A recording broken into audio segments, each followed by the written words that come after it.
update ng bayan. Maasahan anumang panahon.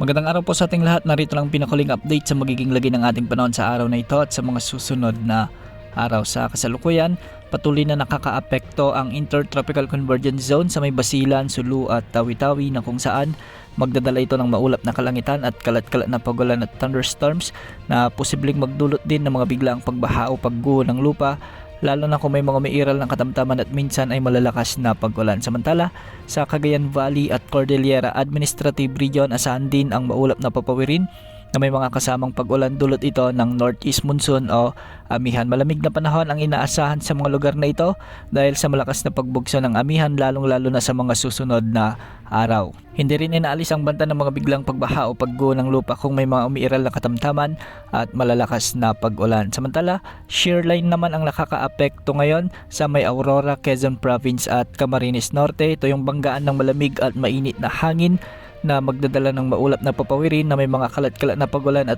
kalat-kalat na pagkidlat, pagkulog.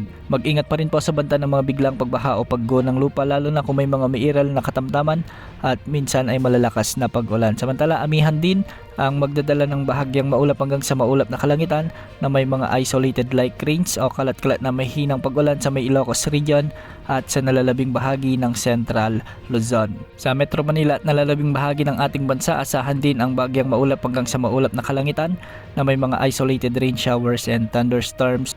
Dulot ito ng mairal na localized thunderstorms. Medyo matataas na pag-alon pa rin ang inaasahan sa Northern Luzon at ang eastern sections ng Central at Southern Luzon. Posibleng umabot hanggang 4 meters. Sa nalalabing baybayin ng bansa, posible ang mga pag-alon hanggang 2.5 meters. Samantala, patuloy naman nating minomonitor ang LPA o low pressure area na nasa silangan ngayon ng ating bansa. Huli itong namataan sa layong 1,095 kilometers silangan ng southeastern Luzon na kung saan mataas pa rin ang tsansa nitong maging bagyo sa susunod na 24 oras. Base sa mga pagtataya ay kikilos ito ng patimog kanluran sa mga susunod na araw at kung sakaling maging bagyo ito ay tatawagin ito sa local name na Bagyong Wilma. Dahil sa malakas na amihan, itutulak ng weather system na ito pababa ang potensyal ng Bagyong Wilma na kung saan posibleng lumapit o maglandfall ito sa bahagi ng Bicol Region o di naman ay sa may eastern Visayas. Once na naglandfall na ito, inaasang hihina naman ito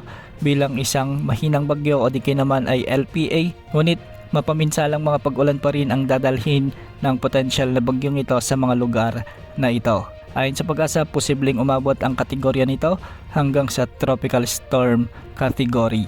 Tabayan na ng mga susunod na updates ukol sa potensyal na bagyong ito. Yan muna ang latest sa lagi ng panahon. Ito po ang weather update ng bayan. Maasahan anumang panahon.